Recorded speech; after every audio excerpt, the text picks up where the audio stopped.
La vie devant soi sur Europe 1. Isabelle Quenin. Dans un instant, on parlera des urgences, des secours pédiatriques. Est-ce qu'il y a une différence à faire dès lors que la personne qui est secourue est un enfant? On en parle tout de suite après le répondeur santé, le 3921. Oui, bonjour docteur. Janine, je vous appelle parce que j'ai un petit problème au pied. Dès que je suis couchée, il me brûle. C'est effrayant, j'ai l'impression qu'il y a le feu au drap. Je suis obligée de me lever au moins 3-4 fois la nuit, de marcher sur le carrelage. Je vais me les tremper dans une cuvette, je mets des glaçons, enfin, voilà, merci beaucoup.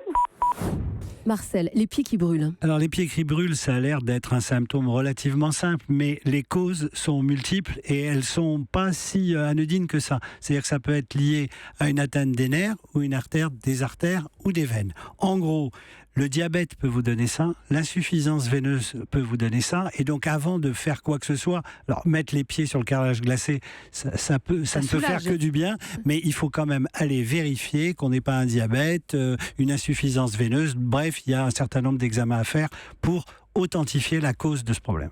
3921, la question de Jacqueline.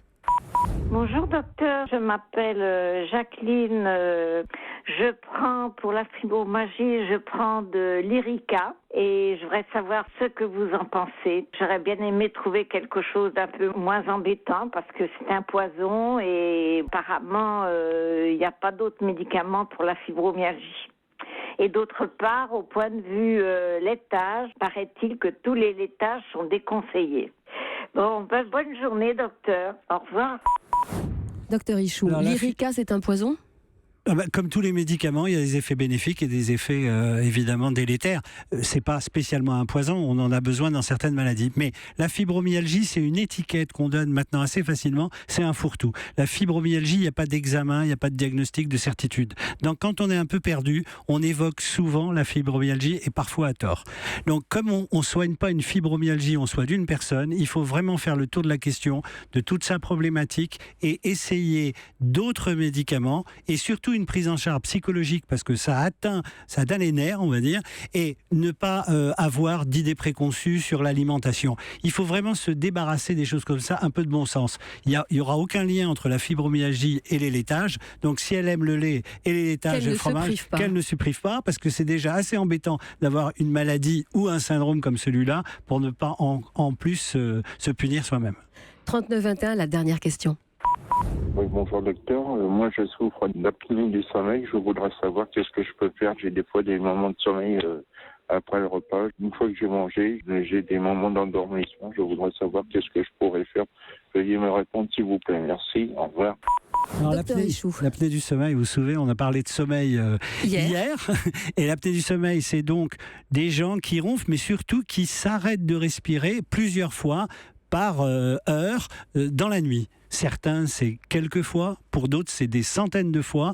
Et à ce moment-là, les conséquences sont vraiment très importantes, notamment sur le plan cardiovasculaire. Alors, qu'est-ce qu'il faut faire ? D'abord, il faut voir le cycle. Et pour voir le cycle, il y a un test à faire. On pose des capteurs, on dort avec ces capteurs et le lendemain matin, on a un tracé exact de toutes les pauses respiratoires qu'on fait dans la nuit. Après, on a un certain nombre de traitements. On a parlé hier d'une stimulation électrique qu'on fait de manière chirurgicale. Mais bien avant ça, il y a des gouttières qu'on met au niveau des dents pour renforcer la mâchoire vers l'avant pour ne pas avoir une liberté de passage. Et puis, vous avez aussi la stimulation électrique, on en a parlé. Et enfin, l'air pulsé, mais c'est non seulement pas très sexy et pas facile, c'est-à-dire qu'on envoie de l'air pulsé pour laisser la liberté des voies respiratoires. Le fait qu'il s'endorme après avoir déjeuné, c'est un lien avec l'apnée du sommeil. Ça veut dire qu'en fait, pendant la nuit, il ne se repose pas, ce qui fait que dans la journée, il a des moments de somnolence. C'est exactement ça, je ne peux pas mieux dire.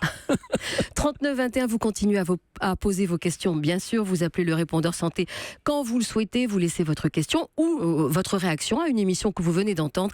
Et dans les journées qui suivent, nous vous répondrons